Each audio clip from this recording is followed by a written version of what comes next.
Selamat siang Indonesia. Anda menyaksikan seputar Bali terkini pukul 11 WITA bersama saya Pratnya Wiguna. Meski pemerintah telah mengesahkan peraturan kebiri kimia, pelecehan seksual masih saja terjadi. Hal ini bukan hanya menjadi tanggung jawab pemerintah, tetapi juga tanggung jawab bersama, khususnya keluarga sebagai lingkup terkecil yang harus menaungi anak sehingga tidak menjadi korban predator anak. Pemerhati Sosial dan Anak Gusti Ayu Masri Lestari berpendapat pemerintah, masyarakat hingga lingkup terkecil yakni keluarga perlu bersinergi sebagai upaya meminimalisasi pelecehan seksual yang mengancam generasi penerus bangsa. Masri Lestari mengingatkan, tak dipungkiri, pelecehan seksual yang menimpa anak seringkali dilakukan orang terdekat atau orang yang dikenal korban. Orang terdekat seharusnya melindungi anak-anak, bukan merusak masa depan mereka. Jalinan komunikasi yang baik diperlukan dalam keluarga, dalam hal ini antara orang tua dan anak. Sejak dini, orang tua memberikan edukasi atau pembelajaran kepada anak agar melindungi diri sehingga tidak menjadi korban pelecehan seksual. Pendidikan seks sejak dini dalam keluarga juga perlu diberikan, namun pendidikan seks hendaknya disampaikan dengan bahasa yang mudah dimengerti, tidak vulgar, dan melalui ilustrasi santun. Tujuannya jelas, yaitu agar anak memahami bagian tubuh mana yang boleh dan tidak boleh disentuh orang lain.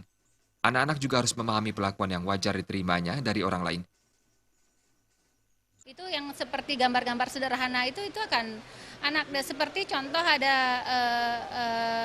kasus yang anak itu dari dini sudah diproteksi, bahwa ketika pengasuhnya pun melakukan menyentuh pada dalam konteks memandikan, dia udah bertanya kenapa kamu lakukan itu loh.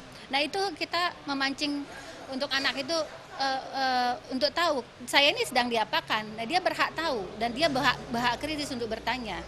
Seperti masalah, bukan hanya masalah pelecehan, bisa dimulai dari penculikan. Nah, dia aware dengan dirinya bahwa ketika dia dijemput dengan seseorang yang tidak dia kenal, dia sudah mulai bisa bertahan. Dan ketika dia merasa dirinya tidak diperlakukan dengan semestinya, dia sudah bisa mengadu kepada orang.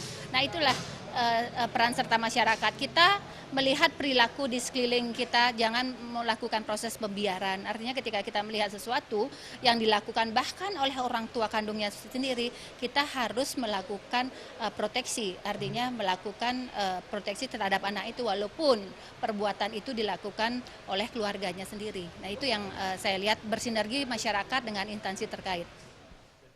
Masri Lestari juga mengingatkan pergaulan bebas sebagai dampak negatif kemajuan teknologi turut andil dalam terjadinya pelecehan seksual.